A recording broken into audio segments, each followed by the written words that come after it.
welcome to Historic Eats, where we recreate recipes from the past and share a little bit of the history behind the recipe. And today I'll be sharing with you the history of Italian wedding soup. But we will be making a little more modern historic version of it that dates back 100 to 150 years ago, known as the Italian American version. Now, to be fair, the original recipe goes all the way back to the 14 and 1500s, where wedding soup originated in southern Italy. It was made during the season of pig slaughter, and it was made from pork scraps, pig bones, and tough leafy field greens. I didn't think you'd want to make that.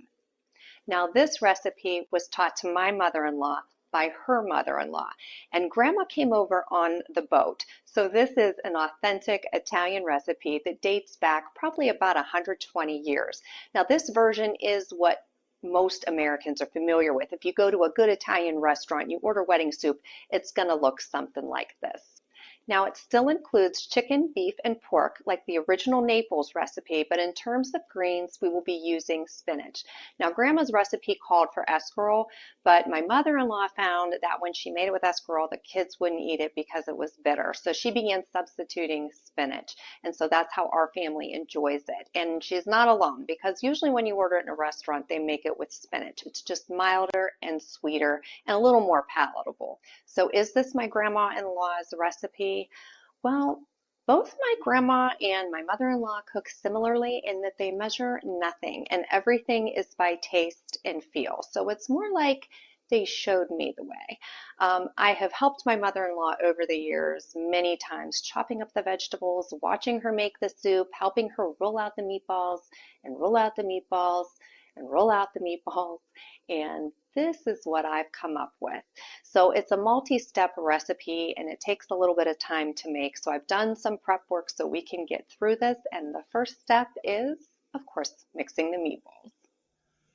For our meatballs, we'll need a half a pound of ground chuck. You can use 80/20 or 85/15, either is fine. A half a pound of Italian sweet sausage. To that, we're going to add a third a cup of minced onion. Now, for these meatballs, you really need to mince the onion because they need to be really tiny pieces because the meatballs are so small, so you don't want chunks of onion. That is about a half of a medium onion. And then in addition, we need a third cup of grated Parmesan cheese, 2 tablespoons of minced fresh parsley. If you use dried parsley, you only need 1.5 tablespoons, but if you use fresh, use 2. We need 1 large egg,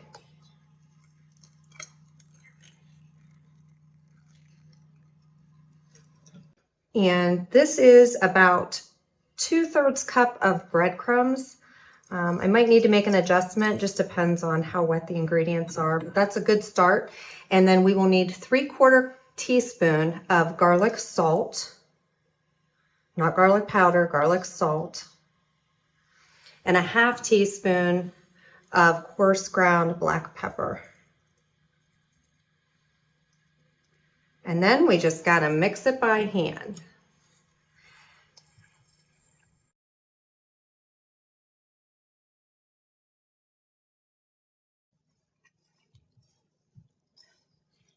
Now, in a lot of Italian recipe books, like from the churches in the area, a lot of times it called for using all ground beef, not using any sausage. But I like to use the sausage because to me it brings in the flavors of that Naples recipe.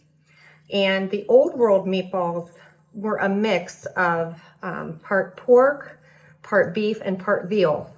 And so in trying to stay authentic to old-fashioned recipes, I went with the older variety and I use half of the meat being sausage and half of the meat being ground beef. I just think it adds depth of flavor. It's really good. And this is my regular meatball recipe too. So not just for wedding soup, I just roll them out larger for regular meatballs for dinner. Okay, now it's time to start rolling them into little balls. So the best thing to use is a little melon baller. You want the meatballs to be like the size of a large marble. So like between 1/2 inch and 3/4 of an inch. They're little. And you just Measure them out and start rolling them. And see, I got a big chunk of onion in there. That's why it's better to make sure your onions are minced.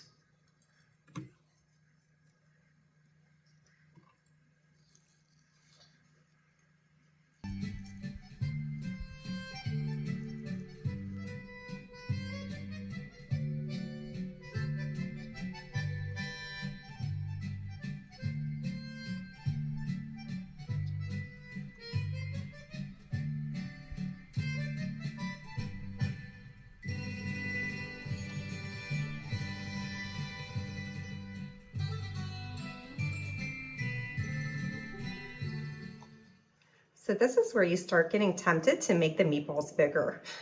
But don't do it. Grandma wouldn't have done it like that. Just hang in there and keep rolling.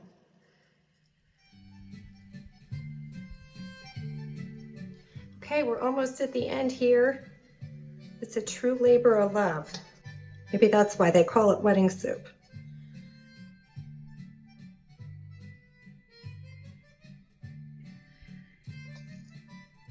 We're going to get ready to fry these in a pan. And so if you have any wonky ones or like ones that look like they're going to fall apart, re-roll them because you want them to be nice and tight so they stay together when you're frying them.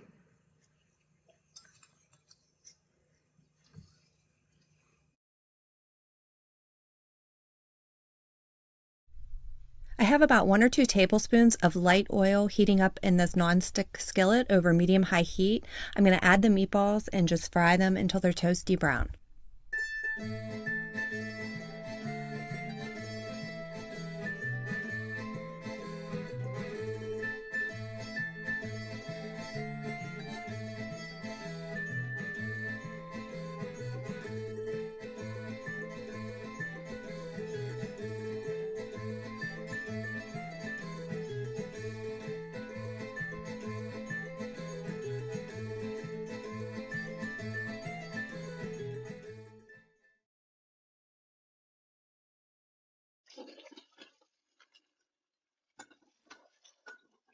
These are browning really nicely. You can see up close. That gives it so much flavor. So we're just going to keep shaking them here on the stove top and try to get the brown all the way around. Okay, while the meatballs are finishing up, I'm going to go ahead and start sauteing the vegetables that go in the soup. So I have about 1.5 tablespoons of light oil in the stock pot warming up here. To that, I'm going to add 3/4 cup of chopped onion. This doesn't have to be diced, just chopped is fine. I like the onion to just start a little bit first so that it can start getting that caramely brown on it.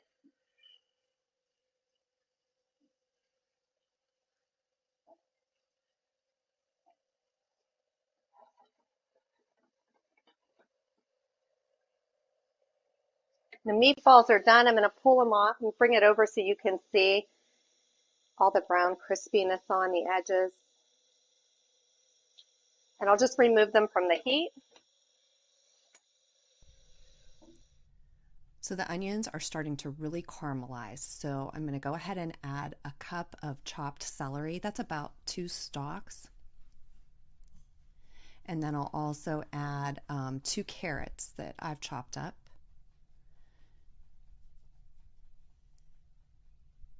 And I'm just tossing these in the oil and just letting them soften for a few minutes before I add the chicken broth.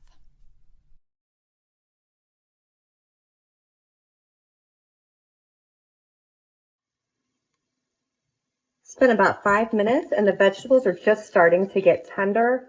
I'm going to add 2 32-ounce boxes of chicken stock.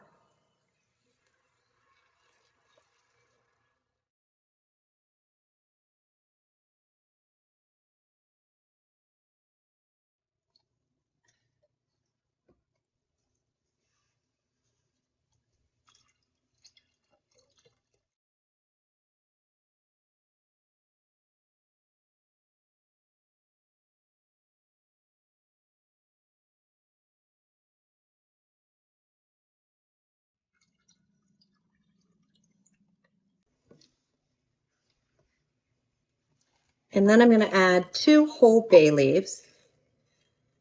A couple good sized ones in here. And we're going to just bring that up to heat before we put the chicken and the meatballs in it. Next step is to make our croutons. I'm going to begin with 2/3 cup plain breadcrumbs. To that, I'll add 1/3 cup grated Parmesan cheese. Next, I'll be adding the parsley. I'm going to use dried parsley because I want to keep the moisture content low. So 1 tablespoon of dry parsley. And I'll add 1 beaten egg. And I'll just get that going to combine. I will be adding an additional egg here shortly.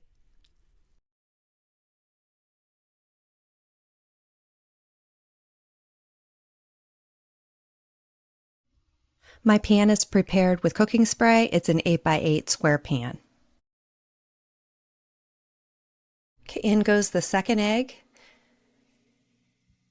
And I'm just going to mix this until everything is uniform.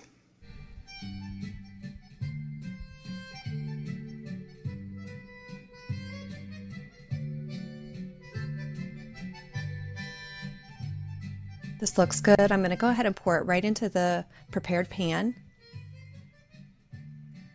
And I'll just begin pressing it in tightly. You really want to smush it in there and just try to make it as flat as possible. Make sure you just get up around the edges and in the corners.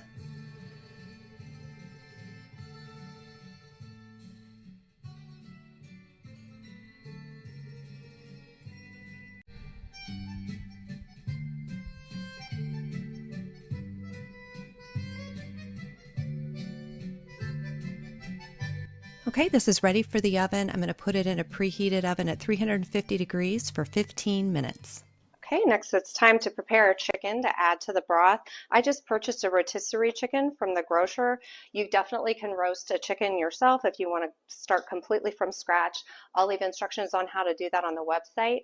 But just to save some time, I bought a rotisserie chicken. What's great about these is it's a whole food product. All they do is sprinkle some seasoning on it, and then they cook it in the rotisserie oven, and it makes a delicious product, and it saves you so much time, and it's still very much like it would have been a long time ago. So I'm just going to remove the skin. I typically use just a little over half of the chicken in the soup. So I will not use the entire chicken, but a little more than half. Definitely put in however much you want. Okay, back over here at the stove, the broth has come to a boil, so we can go ahead and add our meat. This is the chicken that we just cut up.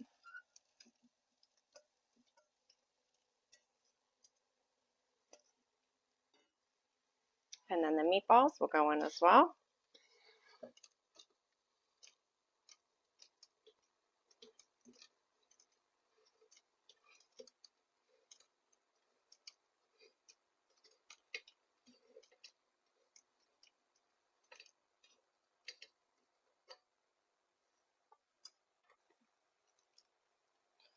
Now, in addition, it's time to add our greens. So I went ahead and added a half a box of frozen chopped spinach. So it comes in a 10-ounce box. I thawed it, I squeezed out the moisture, and I put half in. You definitely can use more, but 5 ounces just seems to be perfect. And now all these flavors are just going to come together. My final addition is that I squeeze in the juice of half of a lemon. And this just really brightens the flavor. It doesn't make it taste lemony. It just brings some acidity to the dish. It really makes it good. So I'm going to cover this and just let this simmer. And the next thing we need to do is boil the water to cook the noodles. My timer just went off. The croutons were in the oven for 15 minutes, and you can see the edges are just golden brown. I put it here on a cooling rack. We'll just let it cool down, and then we'll cut it into cubes. So I have a separate pot of water boiling for the pasta. We're going to use acini di pepe. It's those little tiny round noodles. They take about 8 minutes, but I do not cook the pasta in the broth. I cook it separately in water. My mother-in-law does this. If you cook it in the broth, it absorbs way too much of the moisture, so you just cook it separately, and then when you serve the soup, you add the pasta and the croutons to it. So I have the water boiling. I'm going to pour half of this bag in and set the timer for 8 minutes.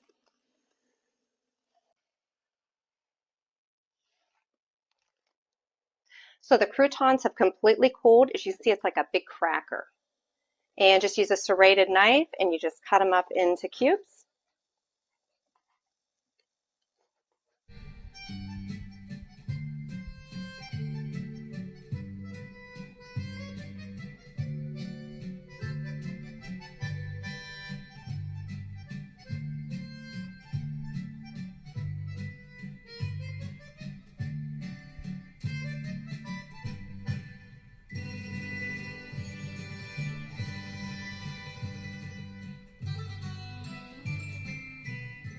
Our pasta is all done. I went ahead and drained it, put it back in this bowl. I'm just going to put some butter in with it. That'll just keep it from sticking to itself. And like I said, I'm just going to keep this in a separate container. And what we normally do is pour the pasta in the bottom of our bowl and then pour the soup on top of it and then add the croutons and the Parmesan cheese to the top. And if you have any leftovers, I do not recommend pouring the pasta in the broth to store in the refrigerator because the pasta will virtually absorb all of the broth overnight.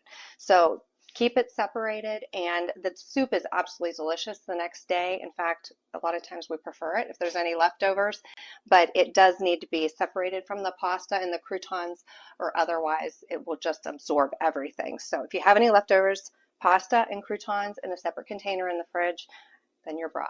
It's also time now to taste to see if it needs anything.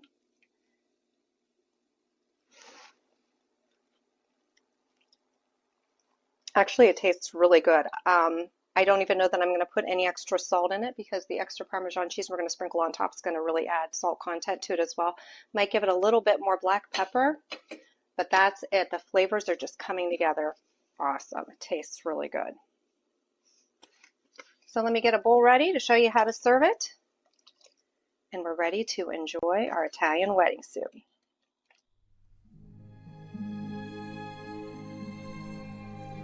Southern Italy, 15th century, poor and rural.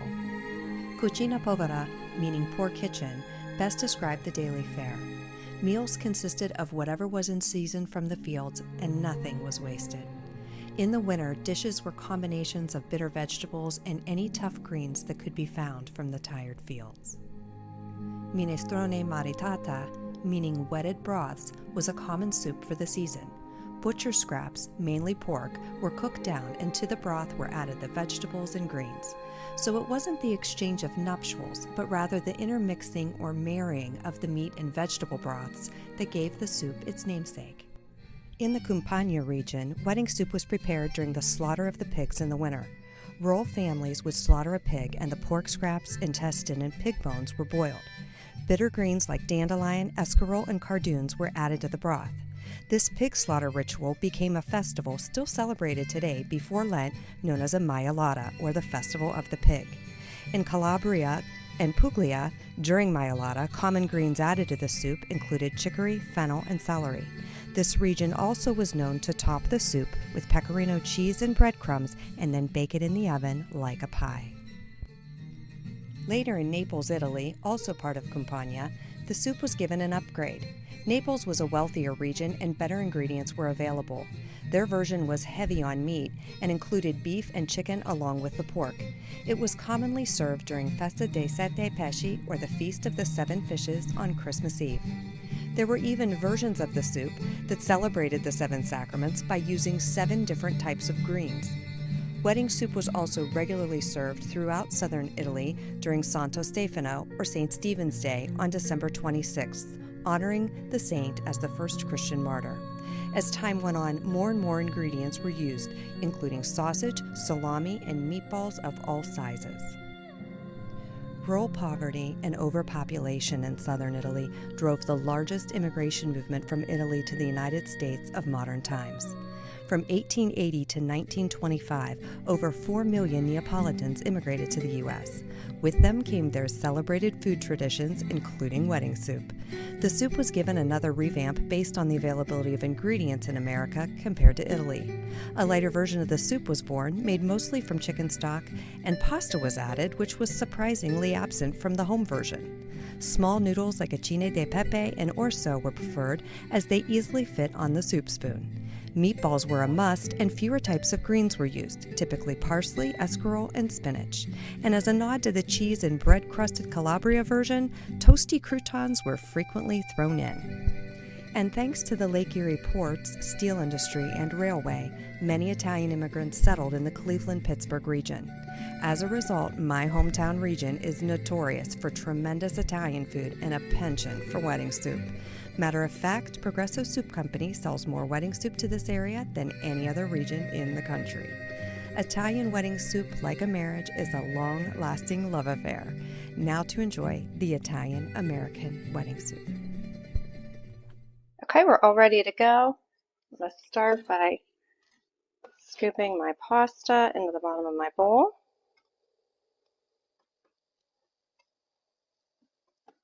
Throw it down in there. So much meat, and this looks so good.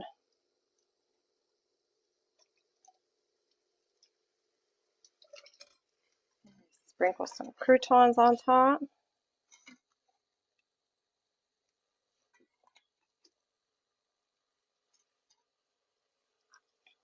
And then finally, shave some extra Parmesan cheese.